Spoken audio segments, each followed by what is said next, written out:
Ah, yağmur.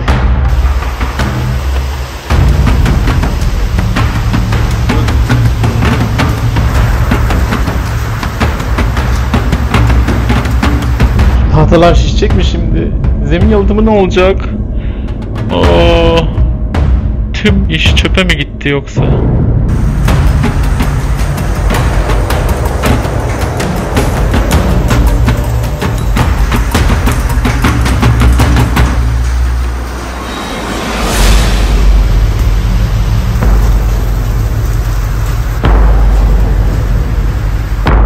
Ya her şeyi yeniden mi yapacağız şimdi ya Allah'ım?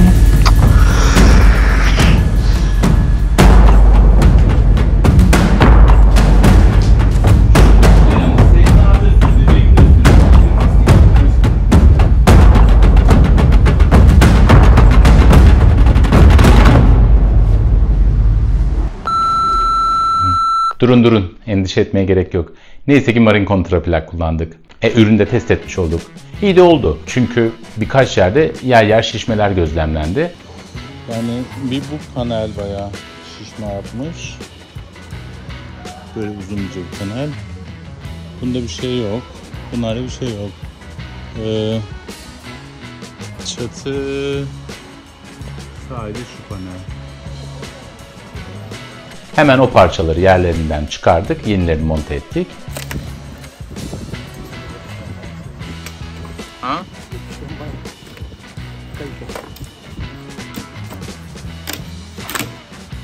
Diğer yandan zemin yalıtımını da alttan açıp kontrol ettik.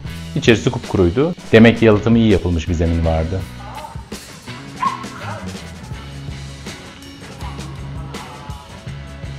Burada yünler var. Problemlerimizi bir günde çözdük. Tabii biraz korku ve gerginlik olmuştu. Neyse, olan oldu. Biz montaja nasıl yaptığımıza bakalım. Tabii ilk başta her şey böyle değildi. Her şey yolunda ilerliyordu. Ürünümüz gelmişti, malzemeler gelmişti, montaja hazırdık. Motivasyonlar çok yüksekti.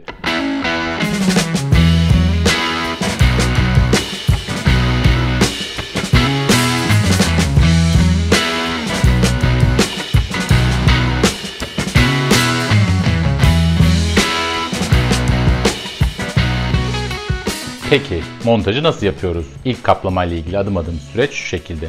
Öncelikle gereken malzemeler alkol, yapıştırıcı, kontraplak ve vidalar. Öncelikle yapıştırılacak yüzeyi alkolle mutlaka siliyoruz. Burada selülozik tiner veya alkol kullanılabilir. Yapışkanı uygulayacağımız yüzeyde asla toz kalmamalı. Aksi takdirde zamanla yapışkan tutuculuğu azalıyor. Ardından yapıştırıcı uyguluyoruz. Bizim tercihimiz Sikaflex 11 FC.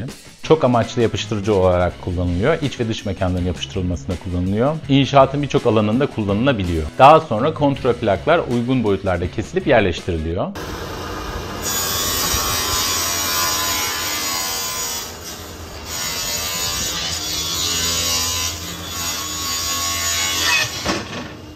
Daha sonra vidalama yerlerini belirliyoruz ve vidalamadan sonra işlemi tamamlıyoruz. Burada 2,5 mm'lik alçıpan vidası kullandık.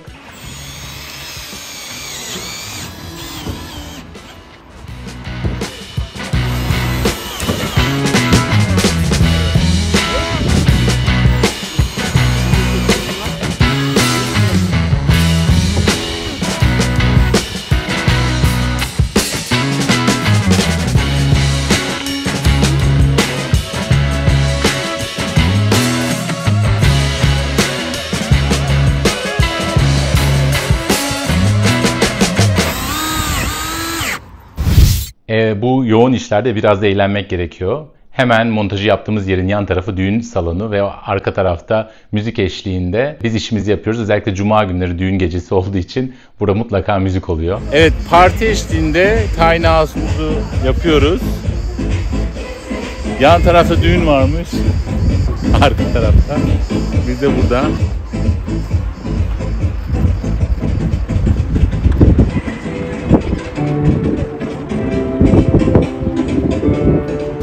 Kızımız da sık sık montaj alanında dolanıyor. Oynuyor, resimler çiziyor. Bu gidişte kızımız da marangoz olacak.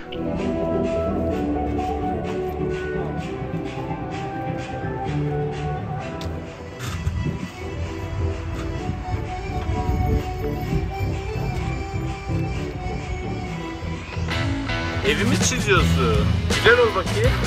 Çok güzel boyadın.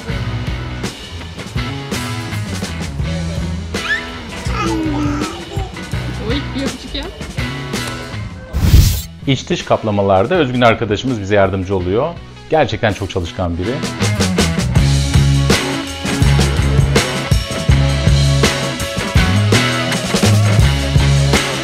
Merdivenleri defalarca tek başına inip çıkıyor, yani ben olsam yapamazdım bu kadar uzun süre.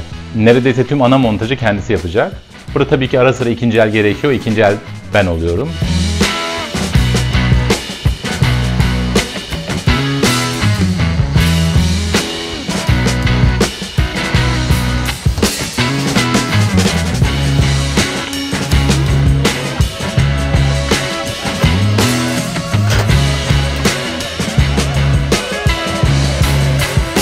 Ben de marangozluğa dünden hazırmışım gibi. Çok da keyif alarak yapıyorum.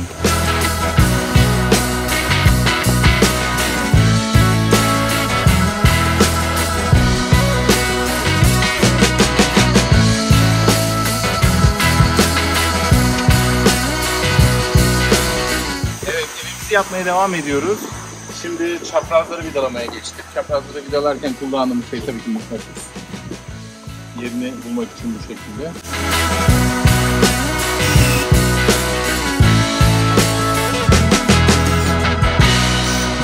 Bu arada ilk defa ben böyle bir montaj yapıyorum. İnşaat mühendisiyim ama hiç sahada öyle çok yoğun bir deneyimim olmadı. Mimarda bir eşim olunca artık bu işleri öğrenmenin vakti geldi demektir. Üçgen kısımlar için yerinde ölçmemiz gerekti.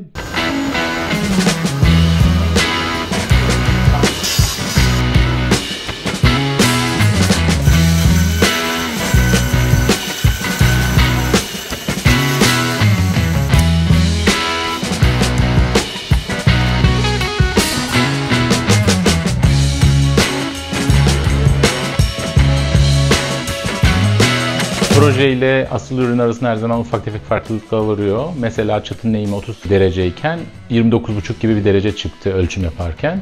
O yüzden o üçgen pay biraz yerinde ölçerek yapmamız gerekti.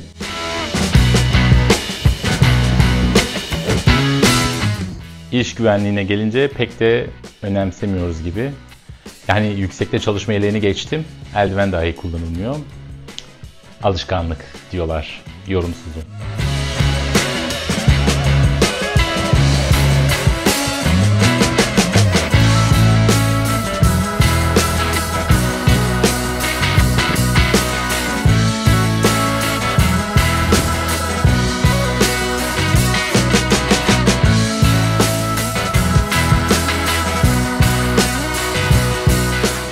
Bu arada merak edenler için söyleyeyim. Asıl mesleğim rüzgar enerjisi. Rüzgar türbinlerinde bakım onarım yapan bir ekibim var. Bu arada bu tabii ayrı bir videonun konusu olabilir. Eğer videodan keyif aldıysanız ve bu noktaya kadar izlediyseniz gerçekten çok teşekkür ederim.